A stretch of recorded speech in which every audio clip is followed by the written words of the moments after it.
ડીસાના રાણપુરમાં પરિણીતાએ ગળે ફાંસો ખાઈ આત્મહત્યા કરતા ચકચાર।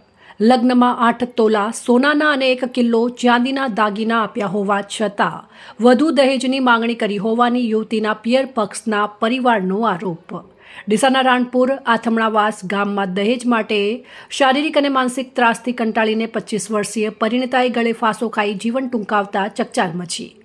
મળતી માહિતી મુજબ તારીખ 14/5/2026ના રોજ સાંજના સુમારે અંદાજે 5:01 વાગ્યાની આ ઘટના બની હતી। આ અંગેની વિગત એવી છે કે ડીસા તાલુકાના રાણપુર આથમણાવાસ ગામમાં દહેજ માટેના શારીરિક અને માનસિક ત્રાસથી કંટાળીને 25 વર્ષીય પરિણીતાએ ગળે ફાંસો ખાઈ આત્મહત્યા કરતા ચકચાર મચી હતી।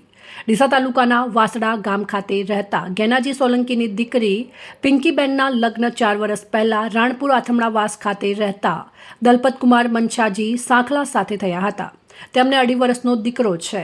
લગ્નમાં 8 તોલું સોનું અને 1 કિલો ચાંદી આપ્યા હોવા છતાં સાસુ સસરા અને નણંદ વધુ 10 કિલો સોનું અને ₹5 લાખની માંગ કરીને ત્રાસ આપતા હોવાનો આક્ષેપ કર્યો હતો।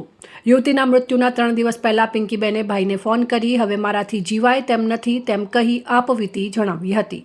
ત્યારે સાસરિયા પક્ષના લોકો આ ઘટનાને ઝેરી જનાવર કરડ્યું હોવાનો રૂપ આપવાનો પ્રયાસ થયો હોવાનો પણ પરિવારે આક્ષેપ કર્યો હતો।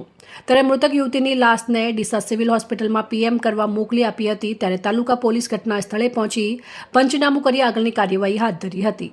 લગ્નમાં સોના ચાંદીના દાગીના આપ્યા હોવા છતાં વધુ દહેજની માંગણી અને ત્રાસ આપવાના આક્ષેપ સાથે પોલીસે પતિ, સાસુ સસરા અને નણંદ સામે ડીસા તાલુકા પોલીસ મથકે ગુનો નોંધી આગળની તપાસ હાથ ધરી હતી।